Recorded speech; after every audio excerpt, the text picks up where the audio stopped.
All right, let's get right into it. Today we're tackling a really fascinating topic, the line between personal wealth and political principle. And we're going to do that by looking at the controversy surrounding Congresswoman Ilhan Omar's finances. This story, you'll see, really makes you think about what we expect from our elected officials. So here's the big question, the one at the very heart of this whole thing.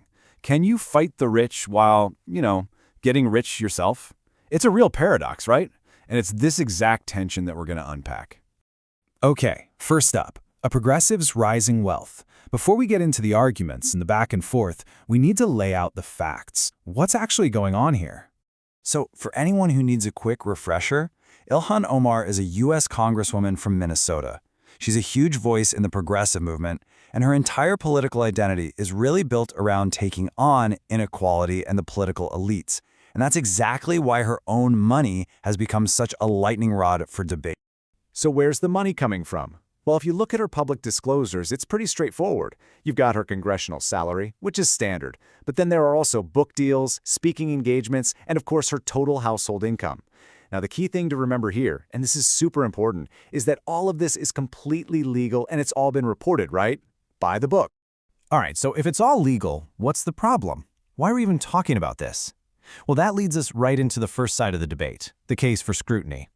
Her critics basically say this: politicians who campaign against wealth accumulation should be held to higher standards, not just legally, but morally as well. You see, for them, this has nothing to do with breaking laws. It's all about what they see as hypocrisy. Their argument is, if your whole brand is about fighting the rich, you can't be seen as becoming one of them. It's about perception and, to them, a moral failure. Okay, so that's one side. Now let's hear from the other. The case for the defense. Her supporters have a very different take. They'd say something like, earning money through transparent and lawful means does not amount to hypocrisy. Targeting Omar specifically reflects political bias. Their point is, look, plenty of politicians write books and give speeches for money. It happens all the time, so why single her out? To them, this isn't a genuine debate about ethics. They see it as a politically motivated attack, plain and simple. And this really breaks down the core debate perfectly. You've got the critics on one side asking an ethical question. Does her wealth match her values? They're focused on perception, on trust. Then you have her supporters on the other side asking a legal question. Is what she's doing lawful and transparent? They're focused on what they see as political bias. It's like they're having two completely different conversations.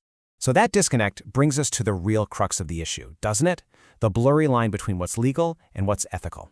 And let's just put this in big, bold letters, because it's maybe the most important takeaway here. The official finding? No. Illegal. Activity. Period. What that means is that this whole firestorm is basically political and media-driven. No ethics committee, no court, no agency has found that she broke any laws. This isn't a legal battle. It's a battle being fought in the court of public opinion. And, well, the rules there are a lot fuzzier. Which of course brings this whole thing back to us, doesn't it? This really becomes a question for voters. Because a controversy like this, it pushes a much broader question to the surface about the standards we set for our elected officials in politics today. It stops being about one person's income and starts being about what we as a whole expect. So, we'll leave you with this final thought to chew on. Should our leaders be judged only by the law? Or should they also be judged by how closely their personal lives, including their finances, reflect the ideology they preach? Is legal good enough, or do we demand something more? There really is no easy answer to that one, is there?